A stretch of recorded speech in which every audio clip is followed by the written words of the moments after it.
Hello, everyone, and once again, welcome to the Marvin Byrd Show. So glad you're here. Here we believe that teachers are leaders, and as a result, we purpose to equip teachers with the skills they need to lead their students to success. With that said, let's begin. Today, we're going to talk about culture. We're going to talk about culture. And I know that is a word that's thrown around a lot, but it's very, very important because you as a teacher in the four walls of your classroom, that's where it all happens. All that data that principals pour over and make decisions based upon it's all about what happens in your classroom. And you already know, as a teacher, as a leader in the classroom, that there's a lot that is required of you. There's a lot riding on your shoulders. And that's why I'm here, because I want to help you. I want to help you learn and grow so that you can be the very best for your students. So keep this in mind. We shape culture through our thoughts, words, actions, and expectations. Our expectations. And so all of those things, they have an influence. They have an influence over what happens in the classroom. Now, once again, do you control all of the decisions of the students? No, you don't. No, you don't. But you are expected to have an influence over those things. And one of the ways you have an influence, one of the ways you express your influence is through the culture that you create in your classroom. Now, the etymology of that word culture, it speaks to agriculture, and how farmers are to prepare the ground for seeds to be planted. And I think that is such an appropriate word, because I believe that with all students, they have seeds. They have different seeds because they're unique individuals, and their job is to plant those seeds and nurture those seeds, because those seeds represent the potential that each and every one of them has. And you, as their teacher, as their leader, for a brief moment in time, you're supposed to help them care for those seeds of potential so that they grow and the students can benefit from those. And so, yes, that the agriculture reference is so important here. So as a farmer, you are in the four walls in your classroom, you're preparing the field. You're preparing the field so seeds can grow. Now, before we begin, I want to share with you some quotes from the business world as it relates to culture. There's so much that we as teachers can learn from the business world. Here we go. Here's the first quote. Culture is the magic startup ingredient. Culture is the magic startup ingredient. Imagine these startup companies. There are no guarantees for success. There's no guarantees for success. So what is it that compels people to leave their current job where they have a lot, they have safety, they have consistency, they have stability? What compels people to leave those jobs and join a startup where there's no guarantee, potentially no potentially no market, and join that startup and try something new? Well, one of the things it says here in this quote, culture. You need culture first. People within a good culture, people understand. They understand what they're working for. They understand the why. They understand what it is that they're doing. Culture is so important. Here's another one. Culture eats strategy for breakfast. You may have heard that one before. Culture eats strategy for breakfast. There's something special about being in an environment where that why is just so understood, where you feel like you just really belong. You're doing something, you're working on something that's just bigger than yourself. And it just feels good being in that environment. Keeps people around longer. It keeps people motivated. Culture eats strategy for breakfast. Here's another one. Customers will never love a company until the employees love it first. Once again, customers will never love a company until the employees love it first. There's power. There's power when the people who are a part of an organization, or when the students who are in your classroom, when they really embrace the mission, when they really embrace the mission, when they feel like they are a part of something special, when they enter your classroom. It's not just school, it's something different. It's better than that, because it just feels so nice. It just leaves them with a smile on their face, and it uplifts them to be in your classroom, because they're good. They know that they're going to learn and they're going to have a good time. That's very, very special. So the question is, how do you leverage the power of culture in your classroom? And in this episode, what I'm going to do is I'm going to give you my 5 C's of culture. My 5 C's of culture.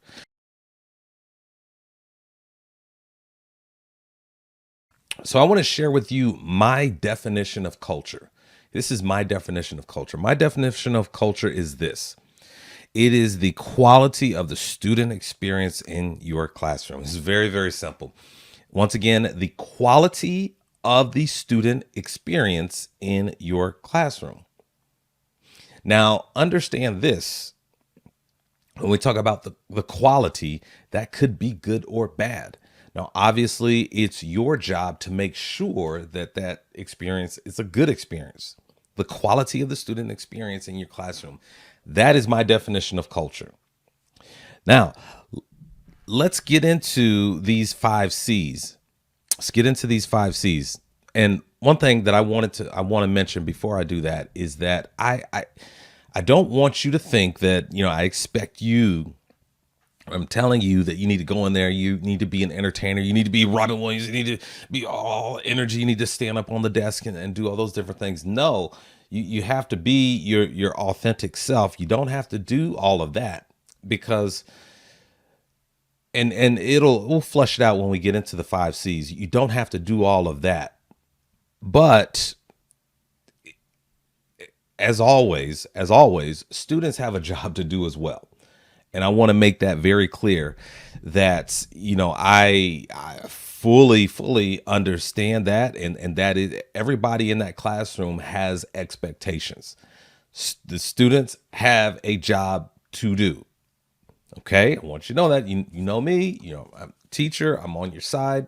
I'm a teacher for life. Okay. Students have a job to do as well. Now let's get into these 5 C's. The first C is clarity. Clarity. Transparency. When people understand and they just have that aha moment that this person is a real person, this person is straight with me, they're not going to lie to me, they're very transparent.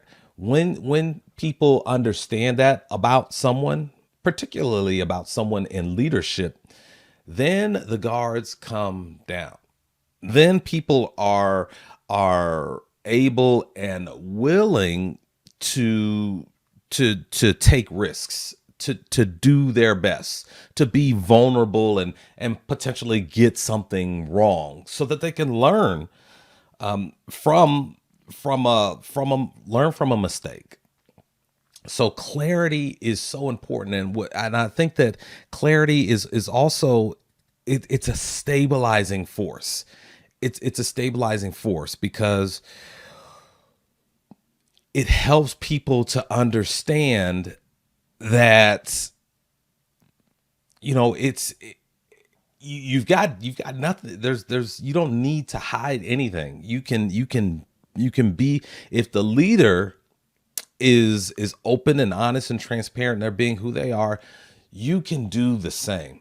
And when students are in that environment where the teacher is transparent and there's just so much clarity, then students don't have to put forth that energy of, having that guard up, of going through that mental process of, oh, I don't want to raise my hand here because if I answer wrong I'll look stupid. No, you as a teacher, you don't want students going through you don't want students going through that process in their head. So you want full clarity and transparency in that classroom. And obviously that starts with you. And I can tell you that when that clarity doesn't exist, that's when frustration sets in. If you as a leader, you come in and you let your mood, or let something else that happens somewhere else, you let that kind of dictate like how you interact with students, then that's going to cause a lot of frustration. And I can remember a number of times when I was in the classroom, and I was open and honest with my students. I share with them, I said, hey guys, this is whew, let me be honest with you. Let you know, I was frustrated driving in this morning. Boy, there was just so much traffic. So I'm going to do my best to leave that stuff out of this classroom. I'm going to teach you. I'm going to do the very, very best job I can possibly do to teach you this lesson, even though I was dealing with that stuff this morning. People appreciate that because they see the humanity within you. And all I'm saying with the humanity, is that reaches back to what's the most important thing? It's the relationships. It's building relationships with students. And when they see that you're working hard to be open and honest and transparent, they appreciate that. The other thing when it comes to clarity is students, they want to know, what does success look like? And so I want to encourage you to do your very best in order to make sure that students can clearly see what success looks like. Don't make it a mystery, because when it is a mystery, then what happens is you're giving students a reason. You're giving them a reason to not do their very best, to not give effort.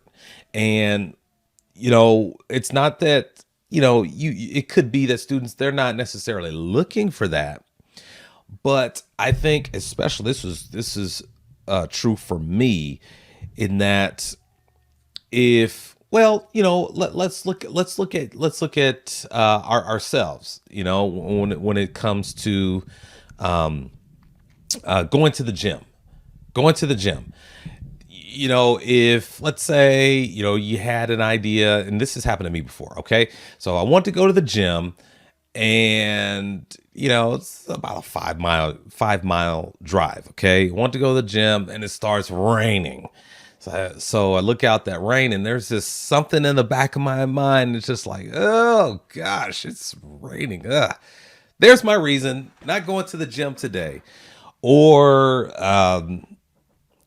you end up going out with coworkers, and, oh well, I'm out with coworkers at a restaurant. There's my reason to have a cheat day, so I'm gonna just dive into this pizza. I don't think in a lot of situations, we're not necessarily looking for a reason to do something or not do something, but when that reason presents itself, like, I think there's something in the back of our minds that can say, yeah, you might as well, yeah, go ahead and do that, or nah, you don't have to do that. So I want to remind you that it's important to make sure that you're clear with students about what success looks like. And here's the other thing. When we talk about clarity, achieving clarity, your classroom, whatever you want to call them, your rules, your norms, whatever it is, or your policies, you need to make sure that you're consistent with addressing those things. When students go against a certain policy in your classroom, you know, if you've stated that, you know, something, there's going to be some kind of consequence for something, for a line that was crossed in your classroom. Let's say, for example, academic dishonesty. You know, you had a student who they copy and pasted a paper. They even left the links in the paper. Who's had that happen before? Yes, definitely. So when they leave those links in the paper, they were academically dishonest. Like, obviously that's not right. That's a poor decision. So you as a leader, you know, even though it may be convenient to just let Johnny slide this time, that could cause problems, because what that's going to do is that's going to harm clarity. Because if Johnny realizes that, oh, I got away with this and I even got a grade for it, then now the question is, what does success really look like? Because Johnny was able to get by with a little academic dishonesty here. So you want to make sure that you're consistent with enforcing those values of your classroom. If it's important enough for you to go out and state it and put it in your syllabus, or put it on your wall, however you handle those norms in your classroom, if it's important for you to address it beforehand, you need to circle back to that whenever it's necessary to touch up on that. And, you know, with consequences, you can handle them. You can handle them a number of ways. We won't really get into that here, but definitely addressing those things is important, because you don't want to threaten the clarity that students have in your classroom. They need to be able to clearly understand and expect that if I do this, then there's a high probability that this may happen. And what that does is that reduces the chaos, that eliminates chaos in your classroom. And students can't learn in chaos. So keep that in mind. And the other thing about clarity is what you're doing is you're answering that question for students. So students, they should be asking this question, and if they're not, you should answer it for them. What do I need to grow? What do I need to grow? And for each student, that answer is going to be a little bit different. And this goes back to relationships. Relationships are very, very important, because students, let's be honest, they're going to enter your classroom at different levels of skills, and different levels of retention of previous information. So it's going to be up to you to get to know your students individually and help them grow in those different areas. So you've got to be able to answer that question for them. And what that does is that gives further clarity to each student when you're able to address them on their own individual level. Because really, every student does have an IEP. Now, some have ones that are formally written, but also the students who don't have a formally written IEP, they should have an individualized plan in your eyes. And again, that adds to the clarity. It's just so crystal clear what the purpose is, what success looks like, what they need to grow. It makes that experience, it gives purpose to that experience of being in your classroom. There's a reason for this. And then, and to that end, I want you to check yourself on this. And this is something I had to check myself on when I was in the classroom, is that you don't want to be giving superfluous assignments. Don't give superfluous assignments. I used to think that it was I used to think it was, I don't know, maybe a badge of honor, or I used to take pride for some wacky reason. I used to take pride in the fact that when I went in my grade book, I had to scroll.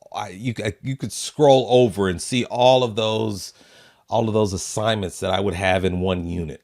And of course, that was bad on my part. It was bad on my part because obviously, not all of those assignments were essential. And definitely, if your experience was similar to mine, there was a lot of yellow. I use cis. So in that grade book, if there's a 0, then it's highlighted yellow. So I had a lot of yellow in my grade book because I struggled with compelling students to do their homework.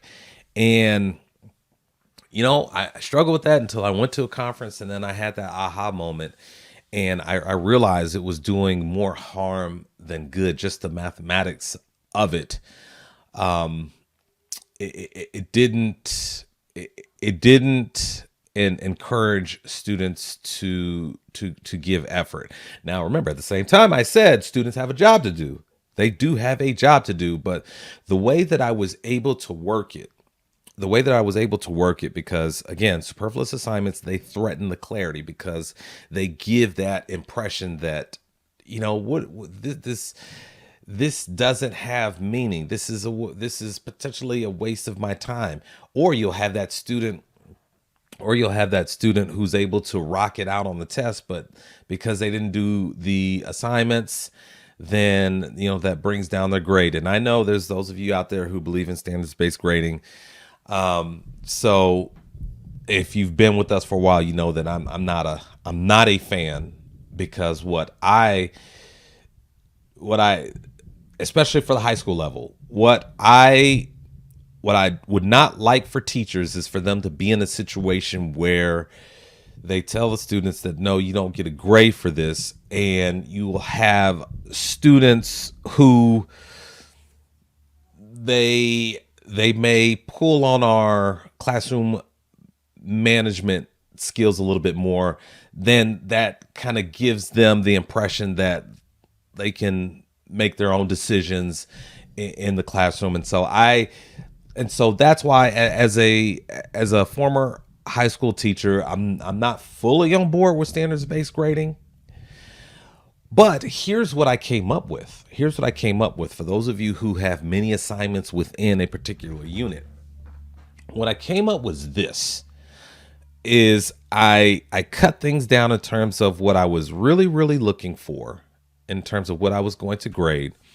But I also gave them the other assignments because I also believe in practice. Right? I believe in practice. Some students, they needed the repetition. They needed the practice, right?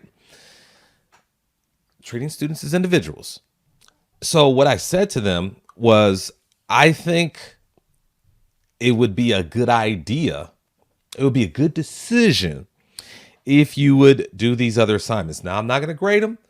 I'm not going to grade these assignments over here, but I think it would be a good decision. And I would give them some statistics where, in that last unit, like 70% of the students who did these optional assignments, they scored better on that test than their previous test. So I would give them, and I wouldn't make it up. It would be honest data. It would be honest data. And so I would give them something to think about because I want them to make their own decision. And that's essentially what I transitioned to in the latter part of my career as a teacher, is just really emphasizing the fact that students have to make their own decisions. And once they make their decisions, they get a chance to sit back and analyze, how did that decision work? So clarity. allowing students to have just this clarity in when they're in your classroom, so that they see the purpose, they see the meaning. Nothing is wasted. Effort is not wasted. Time is not wasted being in your classroom. When they have that clarity, the experience is going to be so much fruitful for students, and you're going to get so much done when you make sure that you have that clarity within your classroom. Well, I think that as I look at the time, we went a little over 20 minutes, and I am going to stop right there. So I think based on that, I'm going to make this a series. We're going to be talking about culture. We're going to be talking about culture and my 5 C's of culture. And today we talked about clarity and how you need to have clarity within your classroom. Students need to have that clarity within your classroom.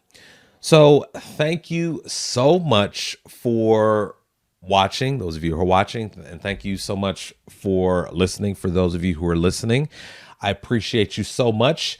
Go ahead and check out the website marvinbyrd.com for the latest my latest blog posts. Most of those posts are less than 3 minutes to further your leadership skills so that you can help lead your students to success. So thank you so much. And until we meet again, please don't forget that teachers are leaders.